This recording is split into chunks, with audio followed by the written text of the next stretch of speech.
So it's official, the Northern Super League is commissioned.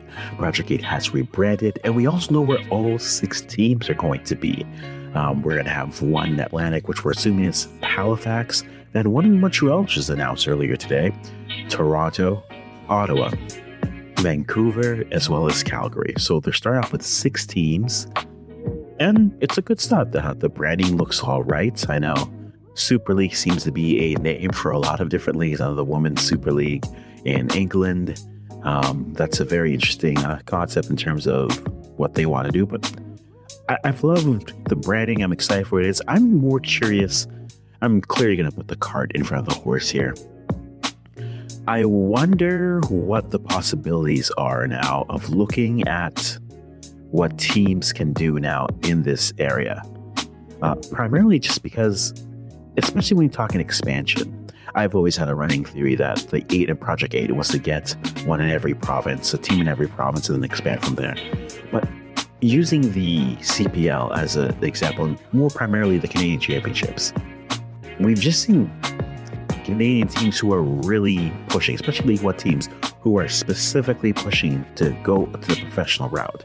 I wonder, especially with the barriers of entry seemingly not being too difficult, I don't know that for sure, I'm just guessing. I wonder if a team like CS Saint Laurent might try to get themselves into the league, or a Simcoe County Rovers, or TSS Rovers, Simcoe County, other teams that are maybe from a League One designation are looking to go on that professional route.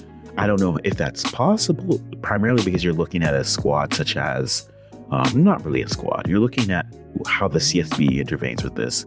But I wonder if potentially a team, instead of saying, hey, let's go for CS, let's go for a League One Ontario, maybe they try to just go straight for the NSL. I'm very curious to see what it is. Also curious to see how recruitment goes. I know there's a lot of looking to say, hey, there's a diaspora of university students, players who are playing lower leagues. But again, League One could be a great mine of talent that is going unseen, especially looking at the potential. The other question I wonder is, what does this do for the NDCs now? Do players leave there? One of the things I think where the CPL, you'll know they're succeeding, is when you have academy players leaving the likes of your TFCs, your CF Montreals, your Vancouver Whitecaps, and start trying to find more opportunity and playing time with the likes of CPL teams.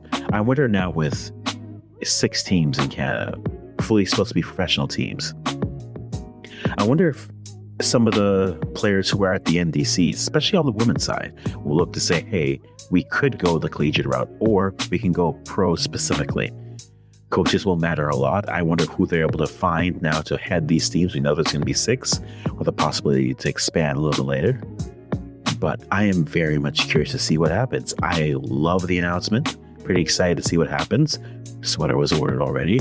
But guys, let me know, what are your questions? What excites you about in the NSL? What are your concerns? We'll wrap it up here. But we have professional women's soccer here in Canada. Let's talk about it.